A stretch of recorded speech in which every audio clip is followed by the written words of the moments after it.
제 여자친구와 헤어지게 된 이유에 대해 얘기하려고 합니다. 사실 이유는 간단합니다. 바로 집 때문입니다.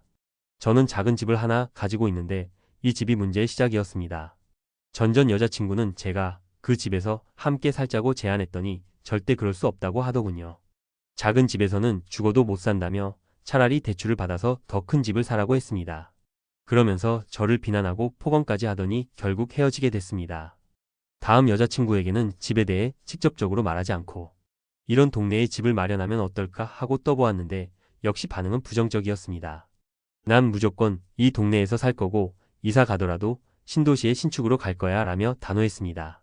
심지어 집을 사더라도 자신의 명의로 해야 한다는 조건까지 내걸더군요. 그때 느꼈습니다. 이 사람은 저와 같은 길을 걸을 수 없는 사람이구나 하고요. 사실 제 입장에서는 그 집으로 이사를 가야 하는 상황이었습니다. 제가 가진 집을 관리해야 하고 미래에도 활용해야 할 자산이니까요. 하지만 이런 상황에서 여자친구와의 갈등은 점점 커졌고 저는 그녀에게 소홀해지기 시작했습니다. 예전처럼 챙겨주고 아껴주지 못했던 저를 여자친구도 멀리하더군요.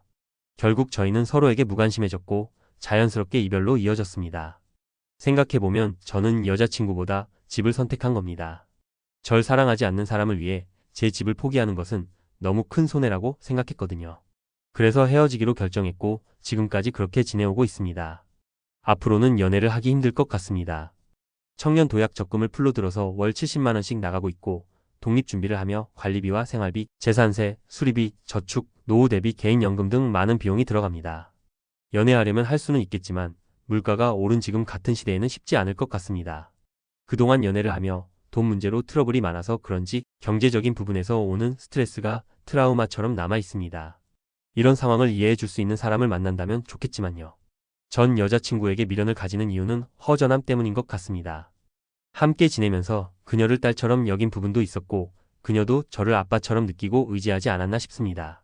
그런데 돌이켜보니 제가 너무 오냐오냐 하며 키운 게 문제였던 것 같아요.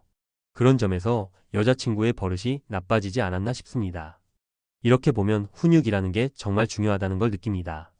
신축 아니면 절대 살지 않겠다는 여자라면 신축을 제공해 줄 수 있는 남자와 살면 됩니다. 반면 신축을 제공할 수 없는 남자는 자신을 진심으로 사랑해 줄 여자를 만나야 합니다.